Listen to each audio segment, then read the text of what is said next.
Aren't these daisy mini hexagons delightful? I think they are. Stay tuned and we'll do one together.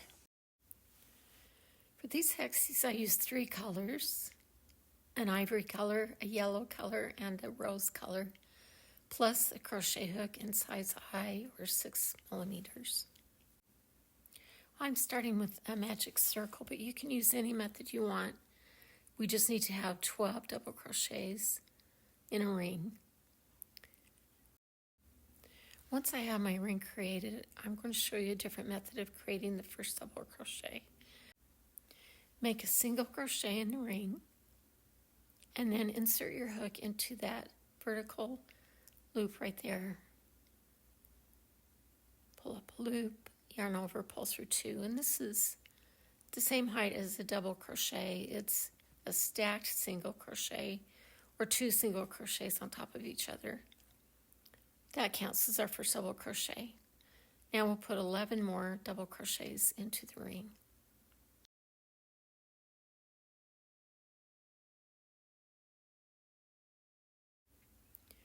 With the stitches completed, I can pull the ring tight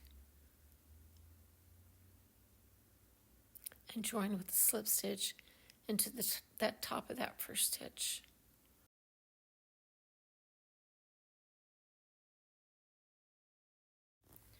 Then cut the yarn, make a knot, and weave in the ends on the back. Don't forget to make a knot on the circle because it will come unraveled if you don't. Starting the second round with the ivory color, I'll make a slip knot and then insert my hook into any of the double crochet stitches. Then pick up the slip knot, pull it through, pick up a loop and pull it through, then make a single crochet. I'm going to do a triple here, so we're going to do 3 single crochets stacked. That's 2 and then 3.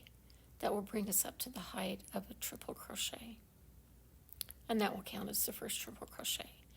Then put 3 more triple crochets in the same stitch.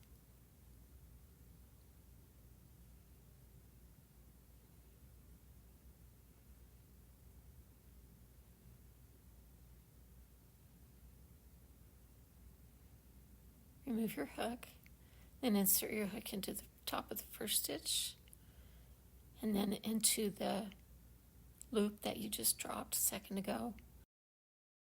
Slip stitch, pull it kind of tight, and chain 2. And this is a 4 triple cluster.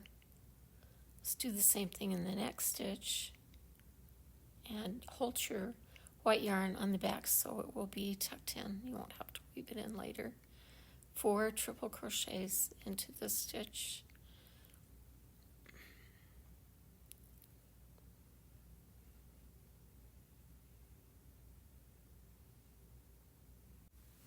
Then remove your hook, insert your hook into the first stitch and then into the last stitch.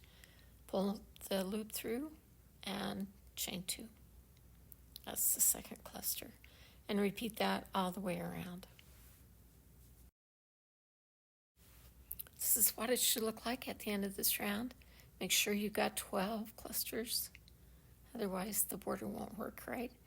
I've chained 2 and then I'm going to slip stitch into the top of that first cluster. Cut my yarn, then pull through a loop for a knot and then weave in the ends. That's the end of round 2. Now we'll join the rose color same way that we joined on round 2. We're going to be making a double crochet here. So again, make a single crochet and then insert your hook into that vertical post.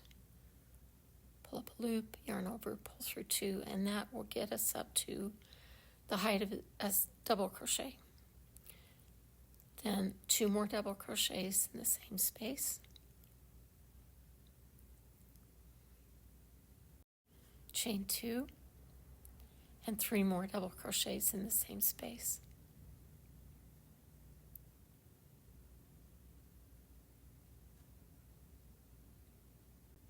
And that's our first corner. 2 double crochets in the next space, then 3 double crochets, chain 2, 3 double crochets in the next corner space. Repeat this pattern all the way around. At the end of the round, there's 1 space left, 2 double crochets in that, and then we'll be making an invisible join. Cut your yarn, pull the tail out, and then thread your yarn needle. Don't attach to the first stitch. Instead, we'll go into that second stitch there. Insert your needle through both loops, front to back, and then go back to the stitch that you just did and insert it front to back through the back loop only. Then tie off all your ends and weave them in. If you like this video, please give me a thumbs up, subscribe, and comment. I really appreciate it. Thanks for watching.